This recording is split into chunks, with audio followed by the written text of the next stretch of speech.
stand with my head. Hey everybody, this is Greg Marra back at you again for my YouTube channel. We just finished wrapping the segment for the Prairie Sun movie with Shane Alexander. Shane, thanks for joining me on, we'll say, my show today. Thanks, bud. Yeah, we're going on hiatus after one more episode with Bill Llanero and myself. We're calling it Guitar Uproar. But I thought, you know what? Bonus episodes are cool too. So Shane grew up, he lived many years in the same town I grew up. We both live in LA now. So what we're going to do today is we're just going to kind of make this a little bit more specific to the people that we know back east. And, I always go back. I have family in Western Pennsylvania in Butler County. And, Bob Cupp from 97.7 FM has always been a huge supporter of mine and played my music all the time on the radio station. And, he's featured me in his morning drive, and he's just been really cool to me. So I thought I'd make this for all my friends and stuff, because people do ask from time to time, and that's the cliche of like, all my fans and friends are always asking me. Well, it is true. Over the years since I've been here since 1999, I get tons of people asking me, hey, how far do you live from Shane? So since we're doing this segment today, I thought, you know what? Why don't we just do a segment with Shane, and we can explain the whole thing, what we've been doing since we've been in LA. We're going to also talk about growing up on the East Coast, specifically Butler County, and all of our friends and family back there. Like I said, we just finished wrapping the segment for the Prairie Sun movie. Shane is going to be the resident expert on the Tom Waits portion of the movie and played two amazing pieces of music for the movie today and did an interview as well. So you're going to see Shane in the movie. Other people we had in the movie, Rudy Sarzo, who Shane was kind enough to lend his studio so that we could do the interview with Rudy Sarzo. In this very room, we had a different angle, but Rudy Sarzo, the legendary bass player from Ozzy and Quiet Riot and Whitesnake. But it felt really good because, we were all gathered there with one collective vision, which was to make it the best record possible. Being in a band with Tony McAlpine was limitless musically because he could play anything. As a matter of fact, we used to play Stump Tony. We were asking him any obscure song. Okay, can you play this obscure song? And he would say, sure. We'll be right back and play it. What can I say? So a ton of others. I mean, just such a legend in the music industry, and he's back with Quiet Riot now, so kind of cool. But Tony McAlpine's in the movie, Simon Phillips, we got Mike Varney from Shrapnel Records, tons of people. One of my favorite all-time musicians, Doug Pinnick, is in the movie. And, the hits keep on coming. Since I just posted up the list of people that are in the movie, 5 other people came out of the woodwork, and I'm hoping I can get them in before I start editing. So anyway, without further ado, Shane, what did you think, man? Was it comfortable? Did you have fun? Sure. It was lovely. That? Lovely. Yeah. Happy to be a part of it. Absolutely. So I came up with some questions that I thought would be kind of cool. We could talk about some of the people that we grew up with and the musicians and music scene back in Pittsburgh. So for me, it was always like growing up on the East Coast was, Metal Edge magazine, Circus magazine, Hit Parader. That's how I found out about music, and my walls would be completely pasted with all, Motley Crue, and Def Leppard was my favorite band for many years. And so that's who I grew up listening to. So I guess for me, I left in 1999. I left Pennsylvania. I lived in Philly for 5 years, but I lived up until age 22. I lived in Butler. So what year did you leave Butler? What years did you live there, and what year did you leave? My family was from Butler, and I lived there for from the time I was about 2 through first grade. Then I moved to Maryland, and then I came back to Butler for 11th and 12th grade, and then 1 year of college I went to IUP. And then my dear friend Corey Dom and I, as well as Dale Schnorr and our friend Pat Selfridge of Mercury Magnetics Yeah, I was going to say, that's very cool. Moved out to LA, and we went to GIT, and we were all roommates. And again, a bunch of 19-year-old guys from Butler cut loose in the city. We had fun. Those people that graduated in the year 1989, 1990, you always heard these buzz names coming up. And it was Corey Dom, it was Shane Alexander. Oh man, who else was? I mean, there was you'd always hear Jeff Foringer, and you'd hear these guys that were in bands that were just a couple years older than you. I mean, in all reality, there were like 18-year-olds, but when you're 15, that's who the local rock stars are. So we always heard Shane Alexander and Corey Dahm. And I remember being in like a science class in 10th grade, and you guys must have played the talent show. Was Yeah. it Saber? Well, Was that so right? Saber was his band. Actually, when I first came to town, initially we were sort of like crosstown rivals. You and Corey. Yeah. Soft rivals. But he and Troy Downing were sort That's of, the other one, yeah. they were a guitar duo. And then, lo and behold, another blonde guitar player, long-haired guy moves into town. And so there was an adjustment period, but it was fairly brief. And then by the following year, Corey and I were in a band together. And we went to college together and stuff like that. But yeah, we did do a Battle of the Bands or something. We did a talent show and we also did a Battle of the Bands. Also, Tony Russo sang with me. I was going to say, Tony Russo as I well. came to town and I was, I don't know, 15, 16 or something. And I started asking around trying to figure out who the best and brightest were locally. And a lot of those dudes were a lot older. And yeah, we did like a high school talent show, and then we did a Battle of the Bands in the gym, and we really rocked that. It was pretty special.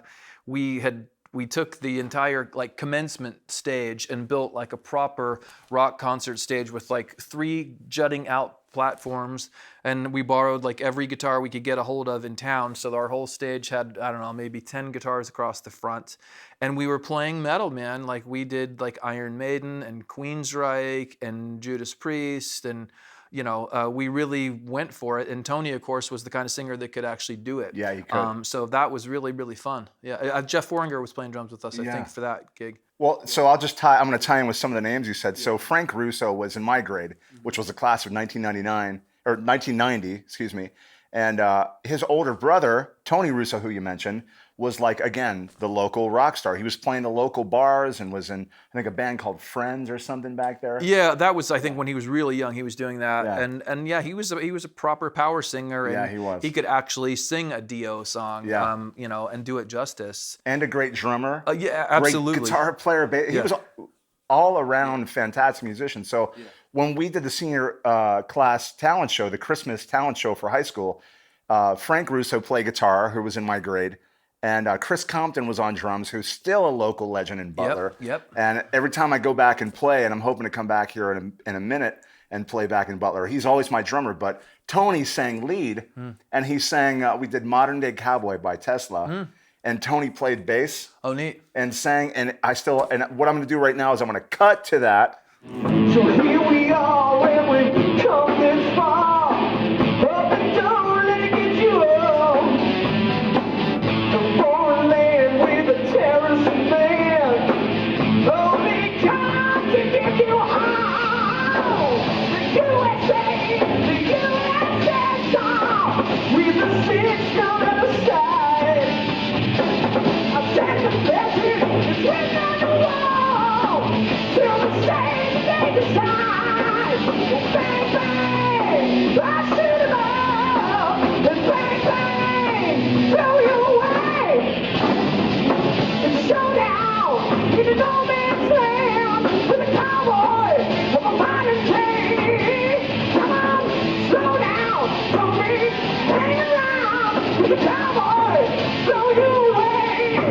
Well, it's a showdown.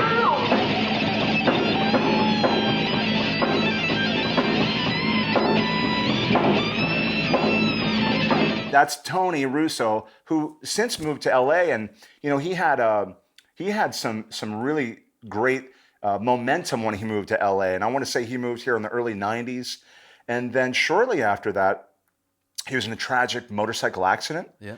Actually near the Hollywood Bowl. And I have a friend this is a crazy tie-in. So Mike Hansen was in the band with Tony. Mike Hansen was my drummer for Plenty Heavy. Tony on vocals, Mike Hansen on drums. And the tie-in is just crazy because, Mike Hansen knew Tony, and Mike was in my band like 5 years ago. So he said, so when I posted up the talent show on Facebook a few years ago that Tony sang with us, Mike said to his buddy Clackers, who I know, I think that's Tony Russo. I mean, that's got to be him. Turns out it was. So imagine that tie-in. Maybe 15 or so years after Tony passes, Tony sang in my high school talent show, but those guys were in the band with Tony when he moved to LA. So I kind of got to hear the rest of the story of what happened when Tony passed, and it's kind of very specific. They knew exactly where it happened, and when you drive down to the Hollywood Bowl, there's an overpass, and Highland exit. Yeah. and the thing that's crazy about that is like you can see kind of exactly what would have happened. Absolutely. And it's just the most shocking and tragic thing. Yeah. And that tie-in of like, there was something in that, but it's not just a coincidence that all that happened where you're going, I kind of had questions about that. And, those guys were my heroes. So to kind of get the backstory that many years later was just insane. Yeah. Tony and I hung quite a bit out here actually. And we would see each other's bands, and we kept in touch. And he was living in Hollywood. He was working like part-time at, there's a big church on the corner of Franklin and Highland. Wasn't that in a movie with Whoopi Goldberg? Probably, yeah. But yeah, he was very beloved in the scene, and again, just a powerful voice and a great guy. I loved him a lot, and we did hang quite a bit right up until the time he passed away. Yeah, he was the real deal. He was a proper Butler legend. Absolutely. One of those people that also made it was Corey Dom, and I believe his stage name was Corey James. Yeah, which is his middle name. And you were great friends with Corey. We moved out here together. We were roommates, and when we were finishing our first year at GIT, he auditioned for Lizzie Borden and got the gig, and so. I don't think he even finished the year of school. He just, I think we were still probably about 19 or so. And he did his first international touring. I think he went to Japan. I know he went to Holland. He got out there and he was the first to sort of pave the way and hit the road. And they made a couple of videos. So he was on MTV. And it was very exciting, and then he went on the road, and then my good friend Lance Porter, who was my roommate and a wonderful drummer we went to school with, we moved into the apartment that Corey and Alex actually vacated. Senior in high school, I had a friend named Randy Jackman who we were in a band together, and we also played the talent show in high school, and that was like the thing you did. It's like you practiced for 3 months, and then Christmas time you played the talent show. So I remember we went to the mall. And there was a record store there, and I said to Randy, I'm like, this looks pretty cool. It's called Racer X, Second Heat. What do you think, man? Do you think this would be cool? And he turned it over. He's like, oh, yeah, Shrapnel Records. Anything on this label is amazing. So I bought it, took it home. Paul Gilbert, Bruce Bouillet, amazing, right? So it was amazing. And from that point on, it changed the way I play guitar, because before then it was like Def Leppard. It was like I didn't really know that style of music, and then I learned about Tony McAlpine and all these crazy players. So to tie that in quickly, when I was in my mid-40s, I was in Bruce Bouillet's band for 2 years. So it's amazing how that happens. And so for this movie that we're doing for Prairie Sun that I'm doing, got to interview Mike Varney, CEO of Shrapnel Records, and interview Tony McAlpine. And, it's just, you're just going, you got to kind of sit back and think, this is crazy how, like, when I was a kid, if you had told me, for starters, that you'd even get to meet Bruce Bouillet from Racer X, I would have said at that point in 1989, there's absolutely no way that's going to happen. 88, I want to say 1988, somewhere in there. Flash forward, I was in Bruce Bouillet's band for 2 years, and then when I was an Ibanez artist for, it was a few years there, I got to play a clinic with Paul Gilbert. So just insane. And then for this movie, I interviewed Jeff Martin from Racer X. So it's really cool how it kind of manifests. You point your way in a direction, and if you stay pointed and you stay on that path, it just seems like it works out. So as far as Jewel, I had the opportunity to open up for her. Unbeknownst to me, it was like an audition. So that was my first time solo acoustic doing a big audience. Pachanga Casino in Temecula. I believe it's about 1,200 or 1,500 seater. Yeah. And I had a really lovely show. And she actually watched me from the wings, which I didn't know. And she invited me backstage afterwards, and we talked. And she was very complimentary, and she said, I'd love to have you on the road sometime. And I said, I am all yours. And I went up to Canada with Lisa Marie Presley, and I did some dates with her on the West Coast and through Canada. And then, yeah, I don't know, maybe a year or a year and a half later, I got to do a national tour with Seal. It wasn't a ton of dates. I think we did 11 or 12. And that kind of got me to this next level where we were doing up to 10,000 seaters, and I was again solo acoustic. And he was lovely. He's really sweet, and he was with Heidi Klum at the time, and she was amazing too. And so with each sort of new rung, also at the time I was touring Europe by then, and you know, I began to go over up to 3 times a year and started really getting my European thing happening and my first couple of record deals overseas and stuff.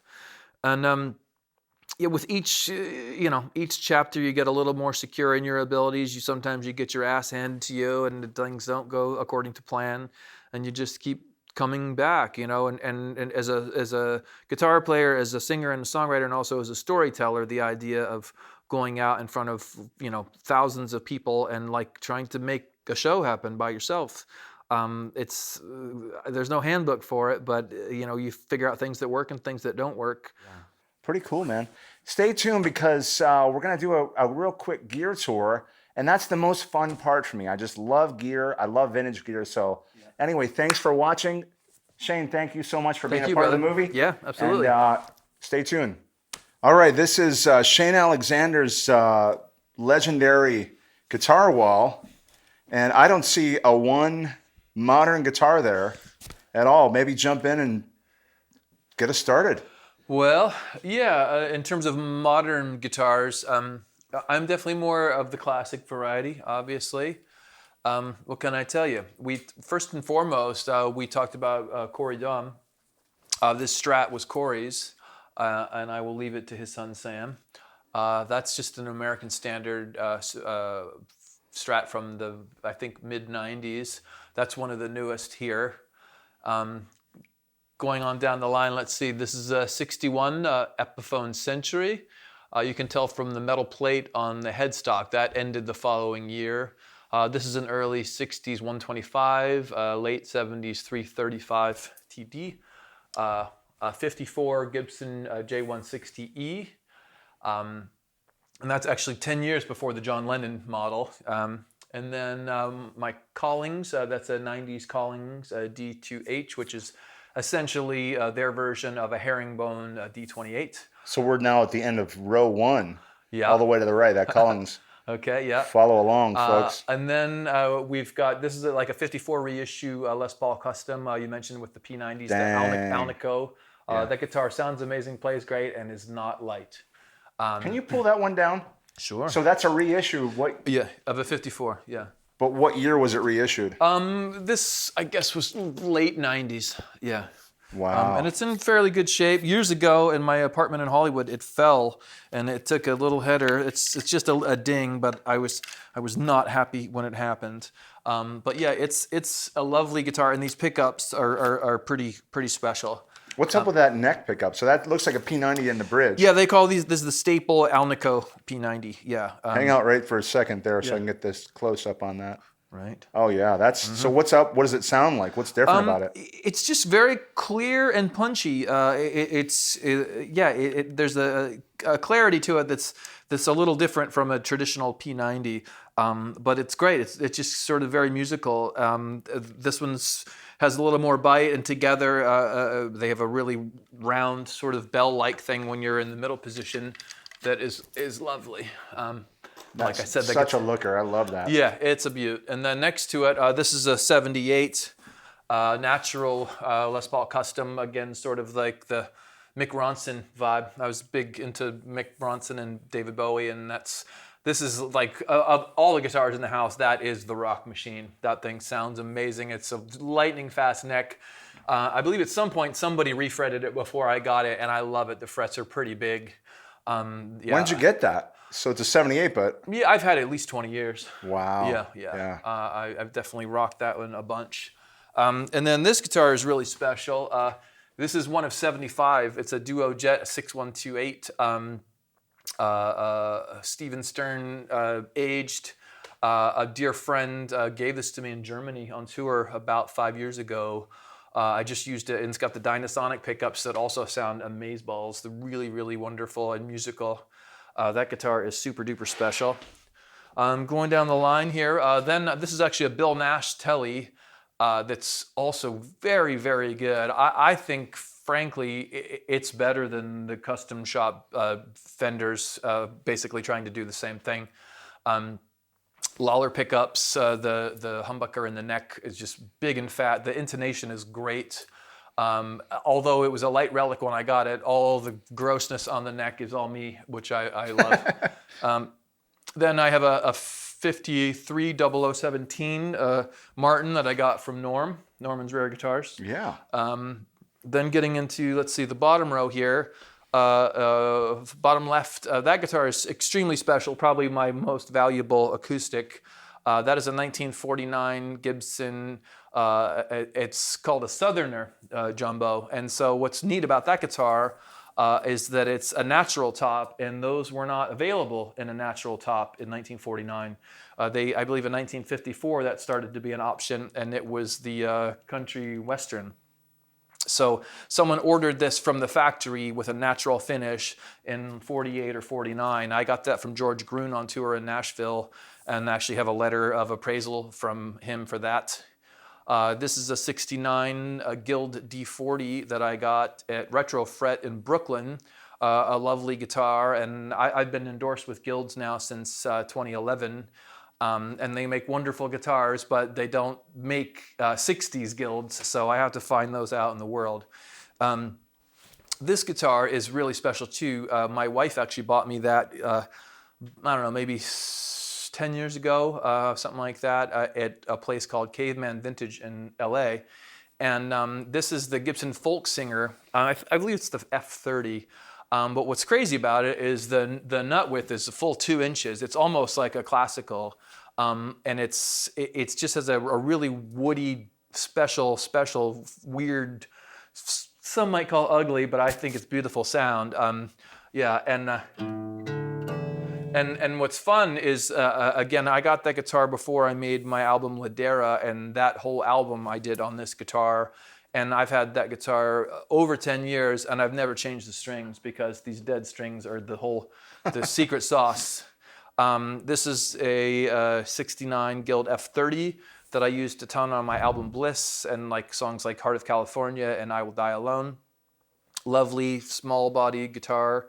Then this is also a late 60s jumbo 12 string. And then the guitar in the bottom right is also one of my prized possessions. That's a really rare bird, a 63 F50 Guild made in Hoboken that has, you can see the early Guilds completely aped the Gibson headstock.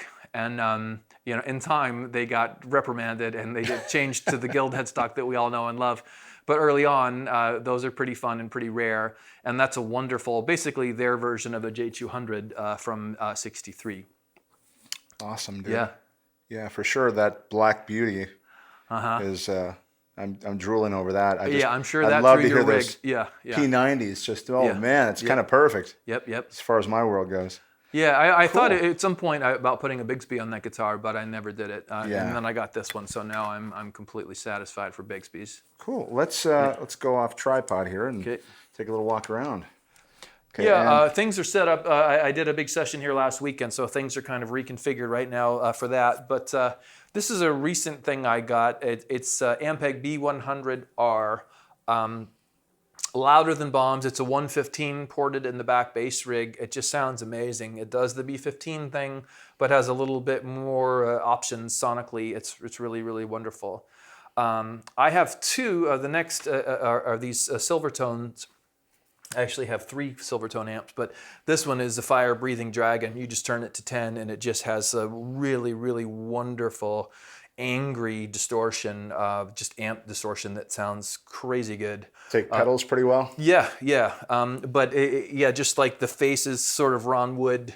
A Les Paul into that thing downed is the shit. Do you know what year that is? Early 60s. I don't know the exact year. And I have 2 of them. And so years ago, I was at the guitar store. It's no longer there. It's on the corner of Hollywood and Gardner. And Guitars R Us? No. Shit. It wasn't black market. I forget. There were like 4 or 5 at the time, but I couldn't pick between the two, so I bought both. Right. And then this guy behind it is also super special. Wow. That's a Stark, which is a very rare amp to see in the United States. That's a German maker from Berlin. Leon Januszek is a dear pal, and so I have that amp as well as an external 112-inch Celestion cabinet. And so he sent that to me, like literally built a big wooden crate to ship that to me, which was amazing. I played that at the Frankfurt Music Messe a few times. He was also the guy that gave me the wonderful Gretsch. And so I was playing the Music Messe for a few days straight, literally just with the cable into this amp for 8 hours a day, and just sort of fell in love with the whole scene and ended up getting to own one, and the guitar eventually ended up here too, so that's really fun. And you've said that you don't sell anything. When you I try you not have to. pedals from back in the day. Yeah. I like to have the options, and my wife is very, very cool about all of my acquisitions, and her thing is like, don't sell it because then I'll just have to hear you bitching about it forever. That you're sad that it's gone. So yeah, moving into keyboard world and stuff. This is a lovely 70s Wurlitzer that I use quite a bit. Rack stuff over here. This is sort of mission control. I have a lot of Demeter stuff. Jim Demeter is a friend, and he makes wonderful tube stuff, APIs and cappies and BAE. And then I also just became an endorser with Warm Audio, and so I just got about 6 new channels in the last month or so.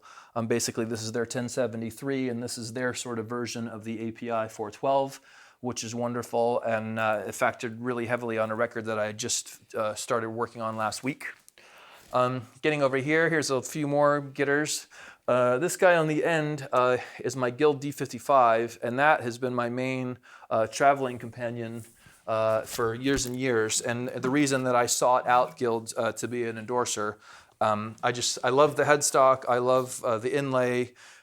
This is just a really super rock solid rig. I've literally flown to Europe, pulled this out of the case, and it's in tune and ready to party. So that guitar gets high marks. Here I have a Gibson LGO that I have high strung. Let's see, another D40. This is a 69 D35 that my brother gave me, which is not a particularly sexy rig, but it sounds amazing because of the all mahogany. It's completely weightless and very resonant. And then here, this is an OM21 Special. Martin. I was with Martin Guitars for a while too, about 10 years ago, and I got this, and this guitar was used on my song Skyway Drive-In, so this is like a lucky guitar because that song did fairly well for me. Again, I'm producing an artist from Holland right now named Senya Sargent, and I literally just bought this guitar to use on her record. It's an Eastwood baritone, and also with the P90s, and this thing just smokes. I love it. RJ Ronquillo is a guitar hero, and he demos everything, and so I reached out to him. Oh, I know that guy. Yeah. I reached out to him because he's played every damn guitar, and I said, you make them all sound good, but which one would you recommend? And he said this one, and I got this at True Tone in Santa Monica just about a month ago, and I just recorded with it this week, and just super thrilled with that. This guitar is pretty fun and pretty unique. This is a Guild Orpheum 12 string, slot head, 12 fret.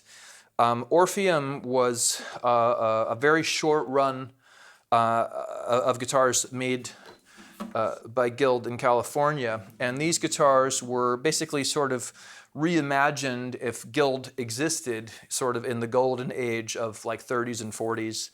So it's very, very lightweight. These were designed by the great Ren Ferguson. If you can really get close, like the inlay and stuff is really, really neat. Yeah, the headstock is super sexy. It's a beaut. It's a beaut.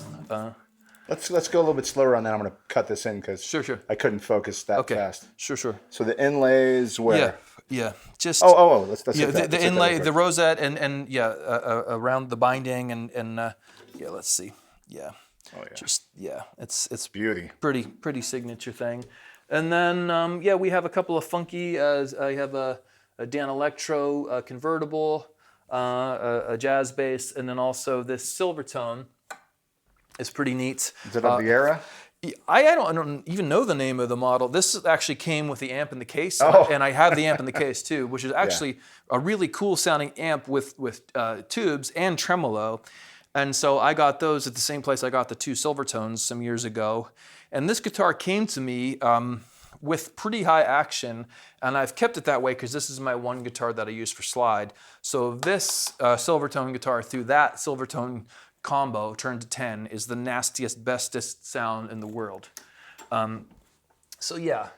And then last but not least, I mentioned I reconfigured the studio for my session last week. So this is like a total family heirloom upright piano that I love and has a very classic sound. The Mellotron gets used all the time. And then the red guy over there is super duper special. That's a Vox Jaguar from the 60s, and it's in very, very good shape, although I need to get it serviced because I have a couple of high keys that aren't working now. But what's cool about that is my good friend John Mui alerted me when that was available. That very unit was used on the Monkees and the Partridge Family. And there was a prop master from Paramount out in the desert who has like all this stuff from these TV shows. And so I was able to get that, and I have used it on a bunch of records. It's, you know, it's the sound of Light My Fire and House of the Rising Sun and things like that. There are just no plug-in versions that do the analog chubby thing that does. It's really special. And we've got a D18 over there in the corner and a Hofner bass. And then last but not least, I guess we'll go to this guy. I just got this very recently. Again, you know, I've been with Guild Guitars for about 10 years. And this is a 1975 Mark IV. Cedar top, just lovely nylon string. And that's the most recent addition to the family.